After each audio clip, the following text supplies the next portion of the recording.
Assalamualaikum warahmatullahi wabarakatuh. Halo semuanya, gimana nih kabar kalian? Semoga sehat selalu ya. Hari Sabtu berlari-lari santai menuju pusat kota Kediri. Sebelum video pembelajaran ini dimulai, izinkanlah saya untuk memperkenalkan diri. Perkenalkan, nama saya Salma dari kelas 107 nomor absen 26. Pada kesempatan kali ini, saya akan membahas materi tentang virus. Sebelum kita masuk pada pembahasan, perlu kita ketahui ada 9 poin penting yang nantinya kita akan bahas. Yang pertama yaitu pengertian virus. Poin yang kedua yaitu sejarah virus pertama kali ditemukan. Poin yang ketiga itu ciri-ciri virus. Poin yang keempat itu struktur tubuh virus. Poin yang kelima bentuk-bentuk virus.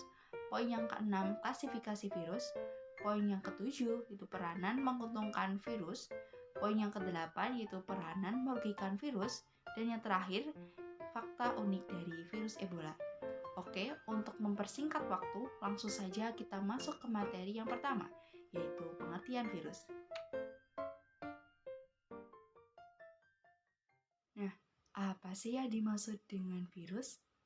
Istilah virus itu berasal dari bahasa Latin, yaitu virion, yang berarti racun.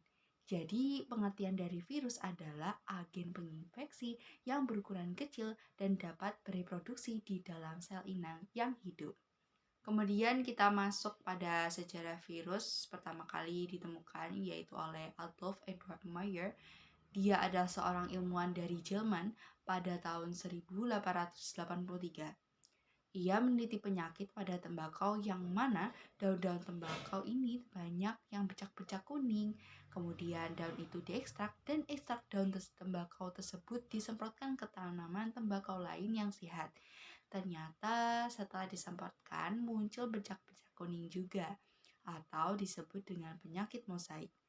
Dan setelah dilihat di bawah mikroskop ternyata tidak terlihat apa-apa. Jadi, dapat disimpulkan bahwa penyakit tersebut disebabkan oleh bakteri yang lebih kecil daripada biasanya yang tidak dapat dilihat dengan mikroskop. Ciri-ciri virus. Ciri-ciri virus yang pertama yaitu ukuran tubuhnya lebih kecil dari bakteri, yaitu ukurannya 0,02 mikrometer sampai 0,3 mikrometer.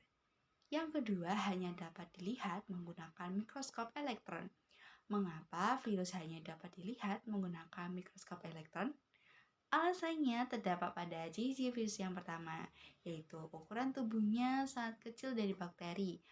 Yang ketiga itu bersifat aseluler, yang berarti tidak memiliki sel, tidak memiliki nukleus, sitoplasma, dan juga organel sel.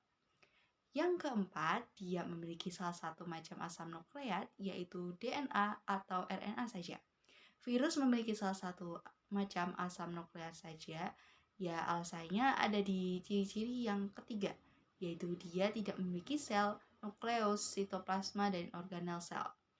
Ciri-ciri yang kelima, dia merupakan parasit, yaitu parasit obligat. Maksudnya, dia menumpang pada makhluk hidup lain. Selain itu, virus dapat dikristalkan. Sebab virus masuk dalam kelompok aseluler, yaitu tidak memiliki sel, sehingga saat makhluk tidak memiliki sel dan komponennya, maka tidak akan mampu melakukan metabolisme sendiri. Hal tersebut yang membuatnya bisa dikristalkan. Selanjutnya, kita bahas struktur tubuh virus. Struktur tubuh virus ini dibagi menjadi dua jenis virus atau dua kelompok virus, yaitu bulat dan juga kompleks atau disebut bakteriofag. Pada bagian jenis virus yang pertama yaitu bentuk bulat, dia dibagi menjadi dua kelompok, yaitu ada virus berselubung dan virus tanpa selubung atau virus telanjang. Jadi kita akan bahas terlebih dahulu bagian tubuh pada virus yang berselubung. Baik, untuk struktur tubuh virus yang bagian berselubung, pada umumnya itu tersusun atas 3 komponen. Yang pertama adalah selubung. Selubung ini berupa lipoprotein, dan lipoprotein itu terdiri dari lipid dan juga protein. Gabungan antara lipid dan protein ini ya kemudian tidak semua virus memiliki selubung. Jadi ada virus yang punya selubung yang disebut bersampul, dan ada juga virus yang tidak memiliki selubung atau disebut dengan virus telanjang. Dan bagian putih tonjolan yang bagian luar itu merupakan selubung atau sampul dari virus. Nah, fungsinya apa? Fungsinya yaitu untuk melindungi DNA atau RNA virus yang membantu mengelabui sistem imun sel inang, terus juga memfasilitasi virus memasuki sel inang. Kemudian komponen yang kedua yaitu asam nukleat. Letaknya di bagian dalam bagian terluar dari virus telanjang, berwarna putih bulat-bulat yang membentuk segi 5. Tadi sempat disinggung sedikit tentang asam nukleat. Jadi asam nukleat itu hanya memiliki salah satu macam asam nukleat saja, yaitu DNA atau RNA saja. Kalau di manusia atau makhluk hidup yang lain pada umumnya memiliki dua-duanya, ada DNA dan juga RNA-nya. Akan tetapi pada virus hanya memiliki salah satu macam saja, jadi makanya nanti ada virus ada yang disebut virus DNA, ada yang disebut virus RNA. Contoh dari virus DNA, misal adenovirus, papilomavirus. Kalau virus RNA misalnya reovirus, rotavirus, HIV, coronavirus, dan masih banyak lagi. Dan fungsinya ada sebagai informasi genetik saat penggandaan atau replikasi. Komponen yang ketiga adalah kapsid atau nukleokapsid yang ditunjukkan pada gambar. Letaknya berada bagian dalam pada bagian tengah berwarna hijau. Ya, itu adalah kapsid atau nukleokapsid, yang mana dia tersusun atas unit protein yang disebut kapsomer. Nah, fungsi dari kapsid atau nukleokapsid itu untuk memberi bentuk virus, kemudian melindungi asam nukleat dari enzim inang dan tempat pelekatan virus pada inang. Lanjut pada struktur tubuh virus pada bentuk kompleks, yaitu bakteriofag. Di sini ada bagian kepala, leher, dan juga ekor. Pada bagian kepala, dia berisi asam nukleat. Untuk virus dengan struktur bakteriofag, asam nukleatnya yaitu DNA. Fungsi dari asam nukleat ini untuk mengendalikan replikasi virus. Sementara itu, kapsid adalah bagian dari kepala virus yang diselubungi protein. Kapsid tersusun atas unit protein bernama kapsomer. Fungsi utama dari kapsid yaitu untuk memberi bentuk sekaligus melindungi virus dari kondisi lingkungan yang merugikan bagi virus tersebut. Kemudian pada bagian leher, bagian ini merupakan penghubung antara kepala dan ekor. Terakhir, bagian ekor. Fungsi dari ekor yaitu untuk melekatkan diri dan menginfeksi sel yang diserangnya. Pada bagian ini ada selubung ekor, lempengan dasar, dan serabut ekor.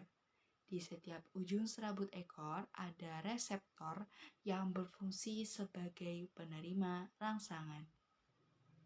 Selanjutnya pada bagian bentuk-bentuk virus. Bentuk-bentuk virus ada 5. Yang pertama ada bentuk batang, yang kedua bentuk polihedral, yang ketiga bentuknya bulat, yang keempat kompleks, dan yang terakhir bentuknya filamen.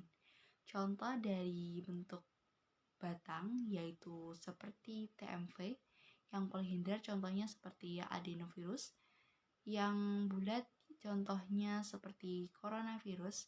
Pada bagian kompleks contohnya seperti bakteriofag. Kalau filamen contohnya seperti virus Ebola. Baik, untuk selanjutnya membahas klasifikasi virus.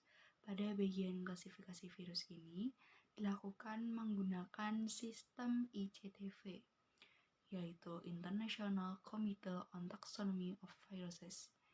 Klasifikasi virus terbagi dalam tingkat takson, yaitu famili, genus, dan spesies. Nama famili, virus diakhiri dengan viridae, sedangkan nama genus diakhiri dengan virus. Nama spesies menggunakan bahasa Inggris dan diakhiri dengan virus. Saat ini, virus yang sudah teridentifikasi adalah lebih dari 2000 spesies. Berikut beberapa pengelompokan jenis virus atau klasifikasi virus, yaitu Pertama, berdasarkan kandungan asam nukleat.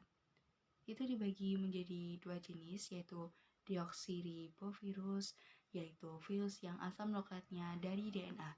Yang kedua, ribovirus, yaitu virus yang asam nukleatnya dari RNA. Contoh dari deoksiribovirus yaitu adenovirus, hepatitis B, bakteriophag, dan herpes virus. Contoh dari ribovirus yaitu coronavirus, HIV, TMV, dan poliovirus. Klasifikasi virus terdapat beberapa variasi dari genom pada virus, yaitu pertama, genom DNA, dan yang kedua, genom RNA. Pada genom virus DNA terdapat dua macam, yaitu untai tunggal dan untai ganda yang berupa sirkular maupun linear. Contoh virus yang memiliki genom DNA sirkular untai ganda adalah baculovirus dan untai tunggal adalah bakteriophag M13. Contoh virus yang memiliki genom berupa DNA linear untai ganda adalah herpes virus, sedangkan untai tunggal adalah parvovirus. Pada genom virus RNA terdiri satu macam bentuk sirkular untai tunggal dan dua macam bentuk linear, yaitu untai tunggal dan untai ganda. Contoh virus dengan genom RNA sirkuler untai tunggal adalah virus hepatitis do. Contoh virus dengan genom RNA linear untai ganda adalah teovirus dan untai tunggal adalah tobacco mosaic virus atau disebut dengan TMV. Klasifikasi virus berdasarkan bentuk dasarnya dibagi menjadi tiga, yaitu bentuk ekosindral, helikal, dan kompleks. Yang pertama, virus bentuk ekosindral memiliki sumbu rotasi ganda dan tata ruangnya dibatasi oleh 20 segitiga sama sisi. Contohnya adalah adenovirus. Yang kedua, virus bentuk helikal memiliki satu sumbu rotasi, bentuknya menyerupai batang panjang, nukleokapsid tidak kaku, dan berbentuk helix. Contohnya adalah TMV atau tobacco mosaic virus. Yang ketiga, virus bentuk kompleks memiliki struktur lebih kompleks daripada virus jenis lainnya. Contohnya adalah virus cacar. Klasifikasi virus berdasarkan selubung yang menyelimuti nukleokapsid dibagi menjadi dua macam, yaitu pertama virus berselubung dan yang kedua virus tanpa selubung. Pada virus berselubung merupakan jenis virus yang nukleokapsidnya memiliki selubung dari lipoprotein dan glikoprotein. Selubung ini berupa glikoprotein dan membran sel inang yang terambil saat virus keluar dari selnya. Contohnya yaitu poxivirus, rotavirus, dan retrovirus. Untuk virus tanpa selubung merupakan jenis virus yang nukleokapsidnya yang tidak memiliki selubung atau pelapis. Contohnya adenovirus, riovirus, dan picornavirus. Klasifikasi virus berdasarkan jumlah kapsomernya. Ada 5 kelompok virus dalam klasifikasi ini, yaitu pertama, virus 32 kapsomer, contohnya seperti parvovirus. Yang kedua, virus 60 kapsomer, contohnya seperti picornavirus. Yang ketiga, yaitu virus 72 kapsomer, contohnya seperti papovavirus. Yang keempat yaitu virus 162 kapsomer, contohnya seperti herpes virus. Dan yang kelima, virus 252 kapsomer, contohnya seperti adenovirus. Klasifikasi virus berdasarkan sel inangnya. Berdasarkan jenis sel inangnya, virus diklasifikasikan dalam 4 kelompok, yaitu virus yang menyerang manusia, hewan, tumbuhan, dan bakteri. Virus yang menyerang manusia contohnya seperti virus HIV, dan virus yang menyerang hewan contohnya seperti rabies. Virus yang menyerang daun contohnya TMV atau tobacco mosaic virus. Virus yang menyerang bakteri contohnya adalah bakteriophag. Selanjutnya adalah peranan virus yang menguntungkan. Peranan virus yang menguntungkan pertama adalah untuk memproduksi vaksin. Pada dasarnya terdapat dua jenis vaksin virus. Pertama, vaksin yang mengandung virus yang sudah dimatikan seperti zat hepatitis B dan rabies. Kedua, vaksin yang mengandung virus yang dinamakan sebagai vaksin untuk campak, polio, dan cacar. Vaksin merupakan cara yang paling efektif dalam upaya pencegahan penyakit infeksi. Yang kedua, untuk membuat antioksidan. Antioksidan dapat dibuat dengan menggabungkan DNA virus dan gen yang mempunyai sifat menguntungkan, sehingga jika virus menginfeksi bakteri di dalam sel bakteri tersebut terkandung gen yang menguntungkan. Antioksidan dapat dipisahkan dan dimanfaatkan untuk melawan penyakit pada manusia. Dengan rekayasa genetik, dapat dikatakan bahwa dapat dimanfaatkan sebagai perantara gen manusia atau gen makhluk hidup lainnya. Yang ketiga, untuk melemahkan bakteri. Virus yang menyerang bakteri patogen merupakan virus yang menguntungkan jika DNA virus lisogenik menginfeksi DNA bakteri patogen. Bakteri tersebut menjadi melemah atau tidak berbahaya. Yang keempat, untuk membuat insulin. Virus penyebab kanker dapat dicangkokkan bersama gen penghasil insulin atau zat lainnya ke bakteri sehingga bakteri tersebut berkembang biak dengan cepat sekaligus memproduksi insulin maupun zat lainnya. Yang kelima, yaitu sebagai alat diagnosis fage virulen dapat digunakan untuk mengenali dan mengidentifikasi bakteri-bakteri patogen sehingga dapat berfungsi sebagai alat diagnosis medis dan untuk mengetahui penyebaran suatu penyakit dalam masyarakat. Kemudian ada peranan virus yang merugikan. Peran virus yang merugikan dapat menimbulkan penyakit pada manusia, hewan, dan juga tumbuhan. Pada manusia sendiri, contoh penyakitnya adalah influenza, campak, AIDS, dan cacar air. Pada hewan, contoh penyakitnya adalah IBR, PMK, tetelo, rabies, dan burung. Pada tumbuhan, contoh penyakitnya adalah TY, LCV, tungro, CMV, dan penyakit belang. Dan yang terakhir adalah fakta unik dari virus Ebola. Masa inkubasi pada virus Ebola hingga timbul gejala berkisar antara 2-21 hari. Masa penyebab virus Ebola. Penyakit ini merupakan penyakit yang disebabkan oleh virus Ebola, yang mana cara penyebarannya itu melalui darah dan cairan tubuh lainnya termasuk urin, air, liur, keringat, feses, bekas muntahan dan cairan semuanya dari hewan atau manusia yang terinfeksi Ebola. Virus ini dapat masuk ke tubuh orang lain melalui kulit yang terluka atau membran mukosa yang tidak terlindungi seperti mata, hidung, dan mulut. Virus ini dapat menyebar melalui alat-alat seperti pakaian, tempat tidur dan perlengkapannya, jarum suntik, infus, dan alat medis lainnya yang terkontaminasi dengan darah atau cairan tubuh dari seseorang yang terinfeksi Ebola. Gejala yang ditimbulkan virus Ebola umumnya dirasakan pengidap dalam 5-10 hari. Gejalanya apa saja sih? Yaitu ada demam, nyeri kepala yang berat, menggigil, lemah, mual, dan muntah, diare yang dapat disertai darah, mata merah, ruam pada kulit, nyeri dada, batuk, penurunan berat badan, dan pendarahan dari mata, telinga, hidung, dan anus. Pencegahan dari virus Ebola adalah selalu mencuci tangan menggunakan sabun dan air mengalir, selalu memasak bahan makanan sampai benar-benar matang, kemudian hindari menyentuh orang yang terkena Ebola, hindari kontak langsung dengan orang yang mengalami demam dan diduga memiliki gejala Ebola.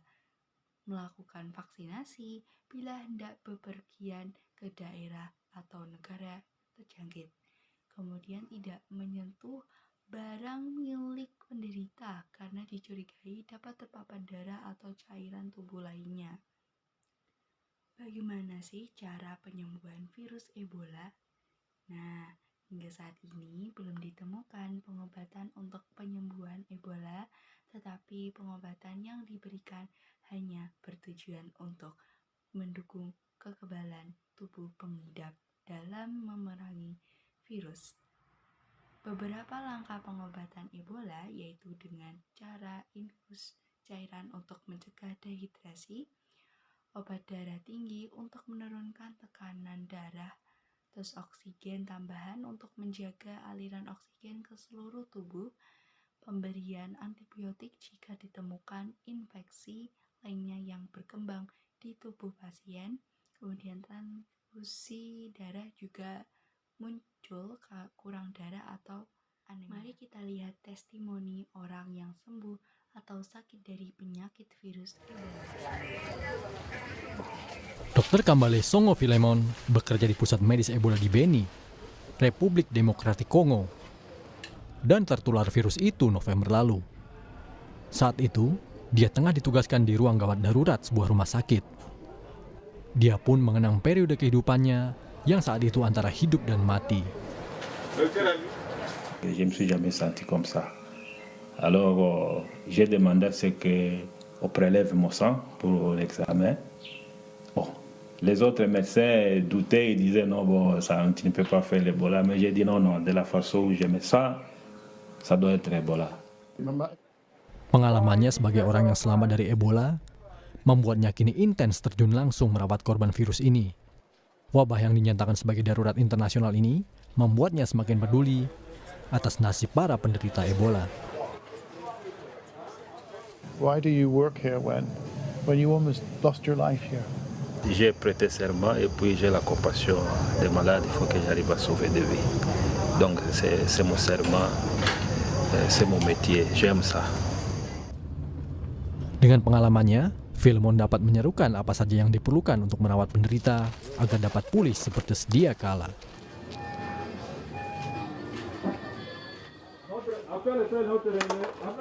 Terkait wabah penyakit, saudara, 7 warga Mubende yang berada di distrik pusat Uganda meninggal dunia akibat wabah Ebola yang melanda wilayah tersebut. Sampai saat ini Kementerian Kesehatan Uganda telah mencatat sebanyak 35 kasus Ebola dan 7 diantaranya dinyatakan meninggal dunia. Dokter Rumah Sakit Rujukan Regional Mubende mengklaim banyaknya kasus wabah Ebola ini diduga akibat terlambatnya deteksi terhadap wabah Ebola di masyarakat. Untuk mencegah wabah semakin meluas, pemerintah Uganda telah melakukan isolasi terhadap warga yang dicurigai dan kontak dengan orang-orang yang terkena wabah Ebola. Selain itu, pemerintah Uganda juga akan meningkatkan upaya menekan penyebaran wabah dan mendeteksi wabah di masyarakat dengan cepat. We are looking at the possibility and probability that actually there was an earlier spread that passed unnoticed, like it happens in all epidemics. And then the second concern is about the people who are in contact now. And these contacts have to be followed up. Given the way the transmission is going on and the number of patients we've been receiving, we anticipate a bigger picture because of the network of contacts which is there. And that's where the concern is. But I think the beauty of it all, apparently, that we could contain this if we follow the guidelines, and more so if we're able to have the risk communication enhanced, and which is already taking place. Jadi, kesimpulannya adalah kesembuhan pasien akan tergantung pada daya tahan tubuh, cepatnya pengobatan dilakukan, serta respon terhadap pengobatan. Penderita akan sembuh dari Ebola akan kebal terhadap virus ini selama kurang lebih 10 tahun dan ia tidak akan lagi bisa menularkan virus Ebola. Jadi, alhamdulillah akhirnya selesai juga materi pada hari ini. Harapan saya semoga teman-teman dapat memahami atau mengerti materi yang saya bahas tadi. Saya Salma mengucapkan terima kasih sudah melihat video pembacaan pada hari ini. Saya akhiri, wassalamualaikum warahmatullahi wabarakatuh. Bye.